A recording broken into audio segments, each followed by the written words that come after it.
آخری امام. امام مہدی علیہ السلام. شاباش. نمازوں کے اوقات بتائیں بیٹے.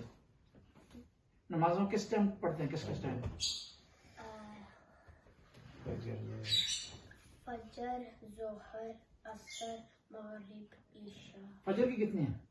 2. اور عشاء کی 4. شاباش بیٹا شاباش. ہماری کتاب کا نام کیا ہے؟ قرآن. ہمارے آخری نبی کا نام کیا ہے؟ آخری نبی سسٹر پرافٹ امام محمد. نہیں, حضرت محمد صلی اللہ. حضرت محمد صلی اللہ علیہ وآلہ وسلم. اچھا تشہد سنا بیٹا جی. میں اشہد اللہ اشهد ان لا اله وحده لا شريك له واشهد ان محمدا عبده ورسوله. اللهم صلی اللہ محمد وآل محمد. ہم کون ہیں بیٹا؟ مسلمان. کون سے مسلمان ہیں؟ شیعہ. اچھا, ہم کون سی چیزیں نہیں کھا سکتے؟ حرام. حرام نہیں کھانا, حرام منع ہے. ٹھیک ہے. الرحیم. آج ہم جو ہے وہ سید ذوالقرنین اور وسیم اور ان کے والد کو یہاں دیکھنے کے لیے آئے ہیں, اور ہم نے گھروں میں جانے کا سلسلہ شروع کیا ہے تاکہ ہم اہل بیت کا پیغام مختلف فیملیوں تک پہنچائیں اور ناروے میں رہتے ہوئے انہیں بتائیں کہ کس طرح انہوں نے اپنی زندگی گزارنی ہے آئمہ اطہار کی تعلیمات کے مطابق.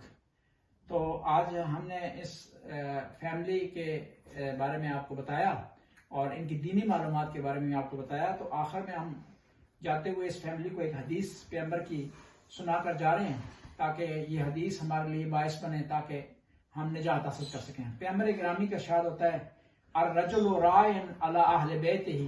گھر کا مرد اپنی فیملی کا سربراہ ہوتا ہے. وہ مسئول عنہم, اس سے ان سے متعلق سوال ہوگا. والمرأۃ راعیۃ علی بیت بہلہا, اور اسی طرح خاتون بھی اپنے شوہر کے گھر کے متعلق سربراہ ہے. وولدہ, اور اپنے بچوں پر سربراہ ہے. وہی مسئولۃ عنہم, اور اس سے, اس عورت سے, اس خاتون سے اس کے بچوں اور خاوند سے متعلق سوال ہوگا. انسان نے ہر اپنے عمل کا جواب دینا ہے. نماز پڑھی ہے, نہیں پڑھی, روزہ رکھا ہے, روزہ نہیں رکھا, حج بجا لایا ہے, بجا نہیں لایا, دوسرے واجبات بجا لائے ہیں, بجا نہیں لائے. اس کے علاوہ جس چیز سے متعلق سوال ہوگا وہ ایسے افراد سے متعلق سوال ہوگا جو آپ کے جو ہے زیر سرپرستی تھے, کہ آپ نے ان کے کھانے کا انتظام کیا, ان کے پہننے کا انتظام کیا, ان کی دنیاوی آسائش کا انتظام کیا, اور کیا آپ نے ان کو نماز سکھائی, روزہ سکھایا, حج کی تربیت دی, ان کو اخلاق سکھایا, ادب سکھایا, بڑوں کا احترام کرنا سکھایا. یہ آپ سے سوال ہوگا. مرد سے بھی سوال ہوگا اور عورت سے بھی سوال ہوگا. کئی لوگ ایسے ہیں کہ وہ خود نیک تھے, اچھے تھے اور پارسا تھے, لیکن ان کی پکڑ اس وجہ سے ہو جائے گی کہ انہوں نے اولاد کی تربیت نہیں کی. ان کی پکڑ اس طرح سے ایسے ہوگی کہ وہ خود عورت نماز پڑھتی تھی لیکن خاوند کو اس نے نہیں بلایا نماز کی طرف, اور خاوند کو عورت نماز کی طرف راغب کر سکتی ہے. ضروری نہیں ہے کہ ڈائریکٹ کہے. خاوند گھر میں داخل ہوا ہے, وہ چائے کی اسے طلب ہے, وہ پوچھ رہا ہے کہ مجھے چائے چاہیے, تو وہ عورت اسے انڈائریکٹ کہہ سکتی ہے کہ کیا نماز پڑھنے کے بعد آپ چائے میل فرمائیں گے یا نماز سے پہلے. یعنی وہ انڈائریکٹ اس کو بتا رہی ہے کہ آپ نے نماز بھی پڑھنی ہے. عید غدیر آ گئی ہے, اور اگر آپ گھر میں ڈائریکٹ نہ بھی بتائیں, عید غدیر کی مناسبت میں سے گھر پر فنکشن رکھیں, بچوں کو عیدی دیں, تو بچے جان جائیں گے. محرم ہے, کالا لباس گھر میں آپ پہنیں گے تو خود وہ بچوں کو پتہ چل جائے گا کہ محرم کیا ہے, کربلا کیا ہے, امام حسین کیا ہے, اور امام حسین نے کس طرح کی قربانی دی ہے. کہتے ہیں کہ جب انسان دنیا سے چلا جاتا ہے اس کے اعمال رک جاتے ہیں, لیکن 3 ایسی جگہ جہاں اس کے اعمال میں اضافہ ہوتا ہے. ولد صالح, نیک بچہ, نیک اولاد. انسان دنیا سے چلا گیا, فوت ہو گیا ہے, نام اعمال اس کا رک گیا ہے, کوئی عمل نہیں کر سکتا. لیکن اگر نیک اولاد ہے, وہ نماز پڑھ رہی ہے, بڑوں کا ادب کر رہی ہے, مسجد جا رہی ہے, امام بارگاہ جا رہی ہے, مجالس اٹینڈ کر رہی ہے, تو اس فرد کا نام اعمال بند ہونے کے باوجود بھی اس کو ثواب ملتا ہے. خدا تیری بارگاہ میں عاجزی سے عرض کرتے ہیں کہ اس خانوادے کو ترقی عطا فرما. یا اللہ ان کو نیک کام کرنے کی توفیق عطا فرما, برائیوں سے انہیں خود اور اپنی اولاد کو بچانے کی توفیق عطا فرما. یا اللہ ان بچوں کو ہمارے لیے ذخیرہ آخرت قرار دے. یا اللہ تو غفور رحم کرنے والے, کرم کرنے. قیامت کے دن اہل بیت کے سامنے ان بچوں کی نسبت, ان اولاد کی نسبت ہمیں شرمندہ نہ فرمانا. ربنا آتنا فی الدنیا حسنہ وفی الآخرۃ حسنہ.